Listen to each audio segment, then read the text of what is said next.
Hello दोस्तों। जैसा कि आपको दिखाई दे रहा है, दिल्ली सल्तनत 1206 से 1526 ये भारतीय इतिहास के एक मध्यकालीन भारत का एक बहुत ही शानदार टॉपिक है, जिसके बारे में हम आज पढ़ेंगे। दिल्ली सल्तनत के बारे में जानने से पहले दिल्ली सल्तनत की पृष्ठभूमि के बारे में जानते हैं कि आखिरकार दिल्ली सल्तनत अस्तित्व में कैसे आई। आप लोगों ने महमूद गजनवी के बारे में सुना होगा, जो कि एक मुस्लिम आक्रमणकारी था जिसने भारत के कई नगरों को तबाह किया, कई मंदिरों को लूटा, जिसमें सोमनाथ का मंदिर प्रसिद्ध है। वैसे तो भारतीय उपमहाद्वीप में मुस्लिम आक्रमण 712 ईस्वी में ही हो गया था, जब एक अरबी आक्रमणकारी जिसका नाम मोहम्मद बिन कासिम है, उसने सिंध प्रदेश पर आक्रमण किया था। लेकिन अभी हमें उतने पहले का इतिहास नहीं पढ़ना है। अभी हमें यह जानना है कि दिल्ली सल्तनत अस्तित्व में कैसे आई। तो हमें महमूद गजनवी के भारत आगमन और उसके द्वारा किए गए कृत्यों की थोड़ी बहुत जानकारी होनी चाहिए। जब महमूद गजनी भारत आया तो उसने सिंधु नदी के पूर्व में तथा यमुना नदी के पश्चिम में बसे साम्राज्यों को 1001 ईस्वी से 1030 ईस्वी तक 17 बार लूटा, लेकिन उसका साम्राज्य पश्चिमी पंजाब तक ही सीमित रहा। उसके साम्राज्य के अंतर्गत लाहौर, मुल्तान, कांधार, पंजाब इत्यादि ही शामिल थे। अब प्रश्न यह उठता है कि महमूद गजनी ने भारतीय उपमहाद्वीप पर इतने सालों तक आक्रमण किया और उसे लगभग सफलता भी मिली, फिर भी वह अपने साम्राज्य को बढ़ा ना सका। ऐसा क्यों?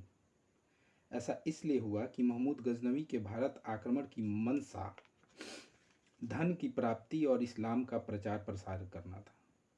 अतः सीमित साम्राज्य होने के कारण महमूद गजनी भारत में अस्थायी इस्लामिक शासन स्थापित न कर सका। महमूद गजनी की 1030 ईस्वी में मृत्यु हो गई।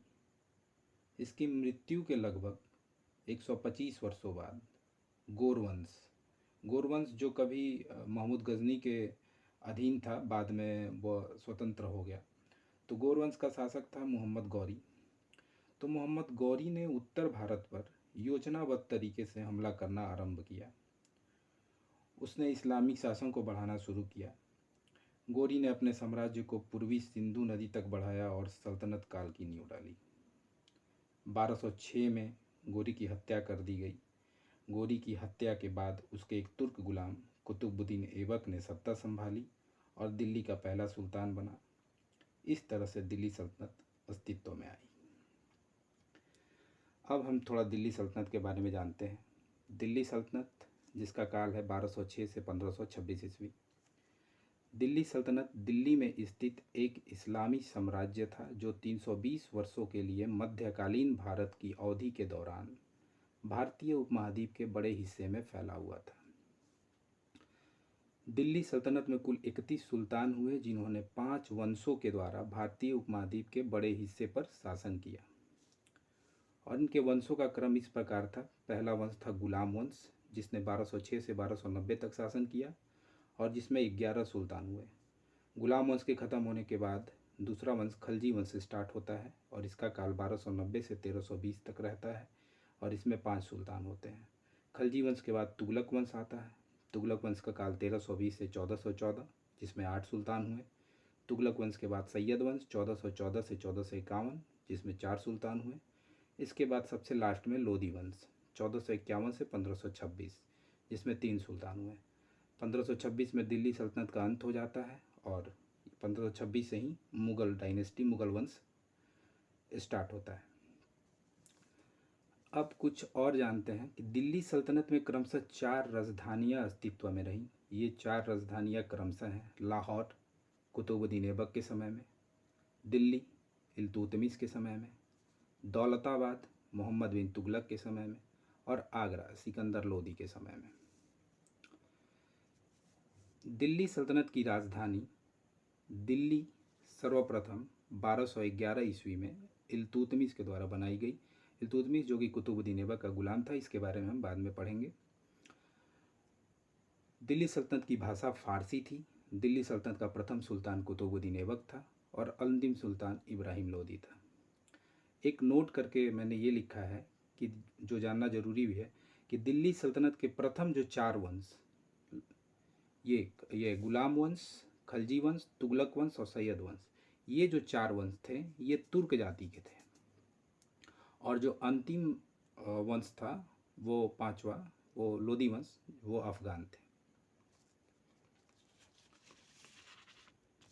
अब पहला वंश जो है हमारा गुलाम वंश, इसके बारे में पढ़ते हैं। गुलाम वंश, इसके ब्रैकेट में मैंने लिखा है ममलूक वंश। ममलूक के बारे में पढ़ेंगे, ये ममलूक वर्ड होता क्या है। तो गुलाम वंश 1206 से 1290 तक। ममलूक जो वर्ड था, एक इतिहासकार थे हबीबुल्ला द्वारा प्रस्तावित नाम था। एक अरबी शब्द है जिसका अर्थ होता है स्वतंत्र माता पिता से जन्म या स्वतंत्र माता पिता से जन्मा हुआ। मामलूक का एक और अर्थ होता है संपत्ति या अपनाया हुआ। कुछ इतिहासकारों ने गुलाम वंश के शासकों को संक्षेप में आदि तुर्क भी कहा है। गुलाम वंश के 11 शासकों में केवल 3 शासक ऐबक, इल्तुतमिश, बलबन ही गुलाम थे तथा सत्ता ग्रहण करने से पूर्व दास्ता से यानी कि गुलामी से मुक्त कर दिए गए थे। गुलाम वंश में शासन करने वाले सुल्तान 3 अलग अलग राजवंशों के थे। देखिए, गुलाम वंश में कुल 11 शासक हुए, लेकिन मेन 3 ही शासक हुए, ऐबक, इल्तुतमिश और बलबन। और ये जो तीनों शासक थे ये तीनों अलग अलग वंश के थे। जैसा पहला कुतुबी वंश था 1206 से 11, इसका फाउंडर था ऐबक। फिर इसके बाद आता है प्रथम इलवरी वंश या शमसी वंश 1211 से 66, इसका फाउंडर रहता है इल्तुतमिश। और तीसरा रहता है द्वितीय इलवरी वंश या बलबनी वंश, इसका काल रहता है 1266 से 1290 और इसका फाउंडर रहता है बलबन। गुलामों को फारसी में बंदगा कहा जाता है तथा इन्हें सैनिक सेवा के लिए खरीदा जाता था। दासों, गुलामों के परिवारों के बीच वैवाहिक गठबंधन एंडोगैमी की प्रथा के अनुसार होती थी। ये इसलिए मैंने लिखा है क्योंकि जब हम पढ़ेंगे कुतुबुद्दीन ऐबक के बारे में, इल्तुतमिश के बारे में, क्योंकि गुलाम वंश मेनली गुलाम के बारे ही में था। और गुलामों में जब गुलामों का शासन होता है तो उनके बीच बहुत सारी लड़ाइयाँ भी होती हैं। तो उसको सुलझाने के लिए प्राचीन में जब घोर के मोहम्मद गोरी था, उससे भी प्राचीन एक प्रथा बनाई गई थी कि दासों के परिवारों के बीच वैवाहिक गठबंधन हो ताकि उनके रिश्ते सुधरे। तो ये रहा गुलाम वंश के बारे में कुछ। अब हम पढ़ते हैं गुलाम वंश के शासक के बारे में। गुलाम वंश के शासक 1206 से 1290। जैसा कि मैंने बताया कि गुलाम वंश में कुल 11 शासक हुए हैं। पहला शासक था कुतुबुद्दीन ऐबक 1206 से 1210। इसका पुत्र हुआ आराम शाह, जिसने मात्र 8 महीने तक शासन किया, इसलिए इसका शासन काल बस 1 साल का दिया गया 1210 से 11। इसके बाद तीसरा शासक होता है इल्तुतमिश, जिसका शासनकाल 1211 से 1236।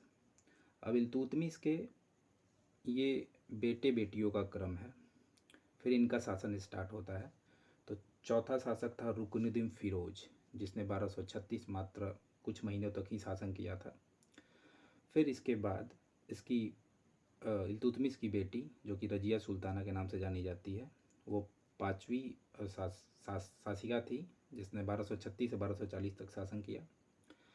इसके बाद छठा शासक था मुइजुद्दीन बाराम शाह, जिसका शासनकाल है 1240 से 1242।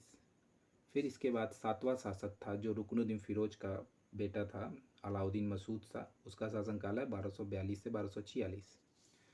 फिर 8वां शासक था नसीरुद्दीन महमूद शाह 1246 से 1266। फिर 9वां शासक था बलबन 1266 से 1287। 10वां शासक था मुइजुद्दीन कैकुबात 1287 से 1290। और इसके बाद लास्ट शासक था शमसुद्दीन कैमूर्स 1290। एक नोट में ये लिखा गया है, कुछ इतिहासकारों ने नसीरुद्दीन महमूद शाह 1246 से 66 को उसका पुत्र ना मानकर उसके पुत्र का पुत्र अर्थात पौत्र माना है। ये गुलाम वंश के शासक के बारे में हुआ। अब हम अगले टॉपिक में कुतुबुद्दीन ऐबक के बारे में पढ़ेंगे। और इसके बाद फिर आराम शाह इल्तुतमिश, ऐसे सारे शासकों के बारे में पढ़ेंगे। नमस्कार।